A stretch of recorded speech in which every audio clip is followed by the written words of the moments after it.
Peuple congolais, ne nous laissons pas voler notre souveraineté. Réveillons-nous de notre sommeil pour un engagement citoyen. Romains 13, 11. Message de la 57e Assemblée plénière des évêques membres de la Conférence épiscopale nationale du Congo, CENCO.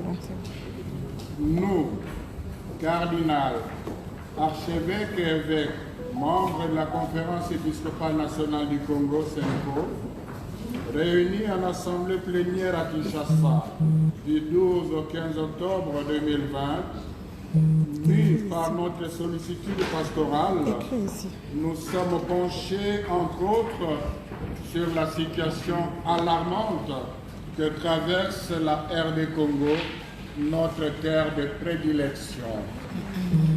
Avant toute chose, rendons grâce à Dieu qui a épargné notre pays de la catastrophe redoutée suite à la pandémie de la COVID-19 et nous implorons sa miséricorde pour ceux qui nous ont quittés. Nous remercions nos fidèles catholiques et les hommes de bonne volonté de leur prière et de leur soutien aux œuvres de l'Église et aux personnes en détresse au moment fort de cette crise sanitaire. Cet élan de solidarité prouve à suffisance que le peuple congolais est capable de s'entraider et de se prendre en charge dans des situations difficiles.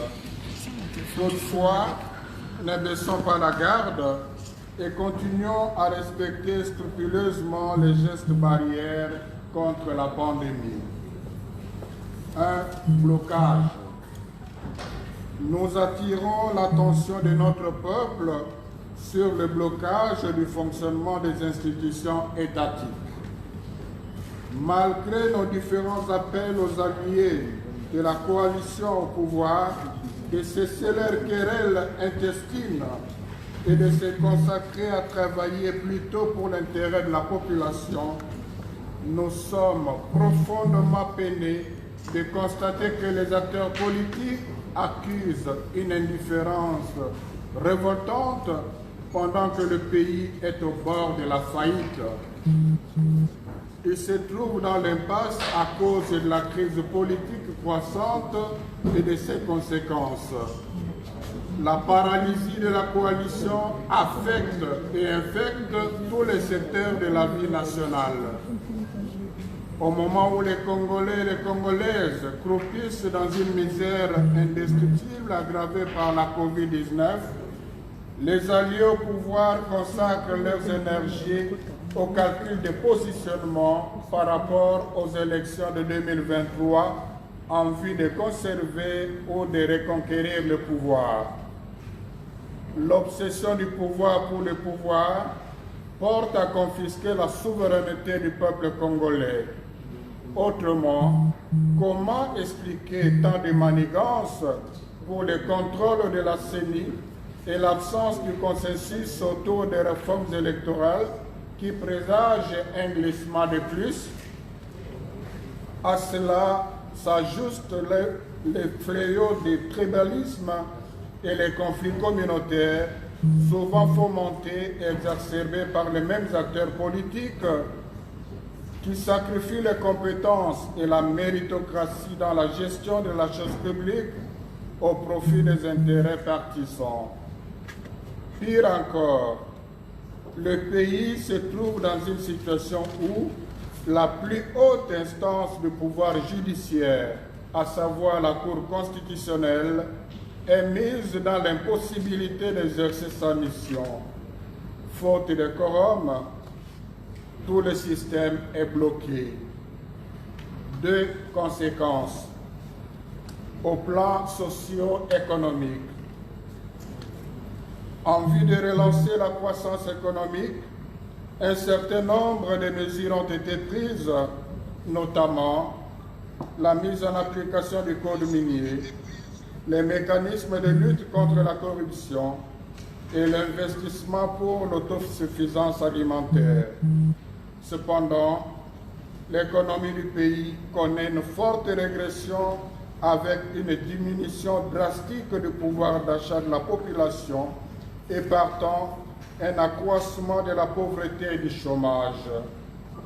Le secteur minier sur lequel le pays pouvait compter est, comme beaucoup d'autres, gangréné par la corruption et bénéficie plus à quelques individus, aux multinationales et aux groupes criminels militarisés qu'à la population. Par ailleurs, cette situation entraîne une baisse inquiétante de la réserve d'échange et un blocage économique. Elle est d'autant plus préoccupante que notre pays reste encore tributaire de l'appui et de l'encadrement international spécial pour sa survie et son fonctionnement. Compte tenu du blocage politique et économique que connaît notre pays, les efforts entrepris tels que la gratuité de l'enseignement de base et le début de la régularisation de la paie des enseignants risquent d'être anéantis au plan sécuritaire et humanitaire. La situation sécuritaire demeure délétère, spécialement dans la partie orientale du pays, notamment dans les provinces de l'Ituri, du Nord et du Sud Kivu, ainsi que de Tanganyika. Nous y remarquons la stratégie de dépeuplement par des massacres des populations locales, d'occupation de terres et de contrôle des ressources naturelles. Les massacres perpétrés dans le territoire de Beni et de Djougou, tout comme les conflits communautaires dans la zone de Minembwe, illustrent à suffisance cette situation. Aussi, les conflits communautaires récurrents démontrent-ils la faiblesse de l'État congolais qui semble inexistant dans les lieux où prolifèrent les milices et groupes armés de tout genre avec leur cortège de misère. Dans plusieurs autres provinces, tant de faits nous tourmentent par leur gravité et leur répétition. Les enlèvements avec demande de rançon, les vols armés, les viols, les assassinats, etc. À cela s'ajoutent les conflits frontaliers avec la quasi-totalité des pays voisins, dont les forces armées régulières font des incursions sur le territoire de la RD Congo et occupent des villages et cités de notre pays. Au plan des droits humains, alors que les élections de 2018, placées sous le signe du changement, ont malgré tout nourri l'espoir de l'avènement d'un état de droit, il s'observe malheureusement une restriction des droits humains. En effet, l'élan de liberté d'expression et de manifestation publique, salué avec enthousiasme par notre population, évolue en dents de scie. Ici et là, certains partis politiques se substituent aux services étatiques et portent atteinte non seulement à l'ordre public, mais aussi à la dignité humaine et au respect des droits humains. Les procédés de 100 jours et les enquêtes judiciaires en cours suscitent beaucoup d'espoir en une justice qui ferait effectivement grandir la nation. Tout reste à savoir si cette dynamique ira jusqu'au bout. 3. Exhortation. Peuple congolais, ne nous laissons pas voler notre souveraineté. Notre situation changera à partir du jour où ceux qui sont au pouvoir comprendront que pour y demeurer ou y accéder, ils doivent servir nos intérêts. C'est pourquoi, pour ne pas nous laisser voler notre souveraineté, sortons de notre torpeur et demeurons vigilants sur le respect de la Constitution, notamment les articles verrouillés, ainsi que sur l'indépendance réelle du bureau de la CENI et de la magistrature. exerçons effectivement notre droit de souverain primaire et agissons pour empêcher toute tentative de confisquer notre droit de choisir nos dirigeants et de nous prononcer sur le destin de notre pays. Continuons à être créatifs, ardents au travail et solidaires pour faire face aux conséquences économiques vécues au quotidien. Résistons pacifiquement à la balkanisation de notre pays, au dépeuplement et à l'occupation des terres par la cohésion nationale et le refus de la trahison, en privilégiant le sursaut du patriotisme aux côtés de nos forces armées de sécurité. La RD Congo est notre terre, don béni, notre patrimoine inaliénable, et nous ne devons pas nous le laisser ravir.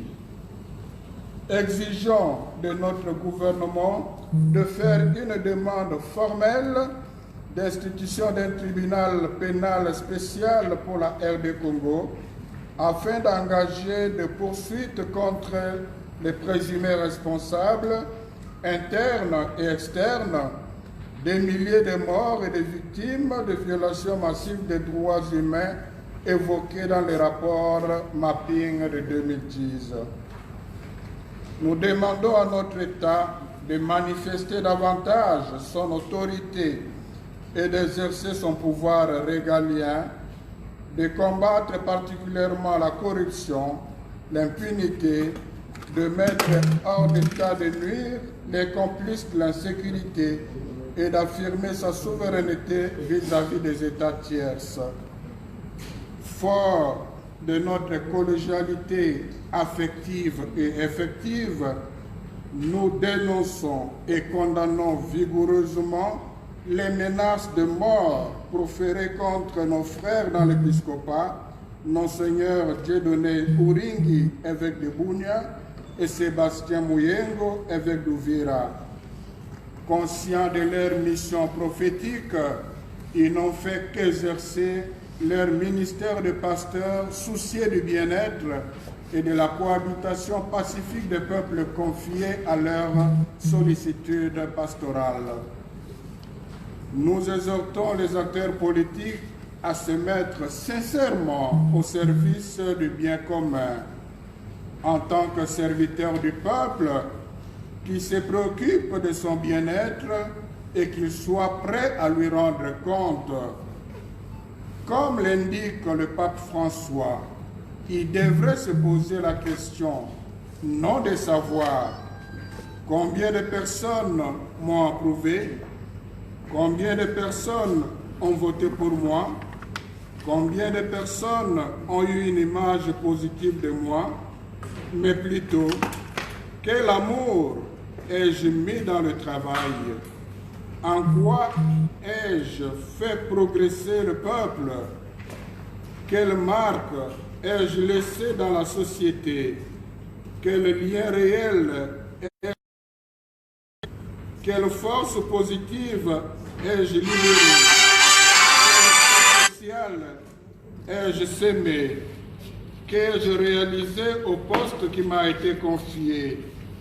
Pape François, encyclique Fratelli Tutti. Conclusion. Peuple congolais, l'heure de nous mettre debout et de marcher dans la lumière a sonné. Réveillons-nous de notre sommeil pour un engagement citoyen. Tenons fort et restons fidèles aux idéaux tracés par nos pères de l'indépendance pour léguer ainsi aux générations à venir non plus un Congo de pleurs et de larmes, de divisions et de guerres, mais un Congo prospère, un Congo de paix, de réconciliation, de fraternité. Il y va de la responsabilité de chacun. Cependant, nous ne pourrons espérer réaliser notre rêve dans le Seigneur que dans le Seigneur. Restons fermes dans la confiance en lui, le Tout-Puissant, et demeurons vigilants dans la prière. que par l'intercession de la Vierge Marie, Notre-Dame du Congo, le Seigneur bénisse notre pays. À la signature, tous les évêques membres de l'Assemblée plénière. Je vous remercie. Vous n'applaudissez pas? Vous n'applaudissez pas? Est-ce qu'on entend le message?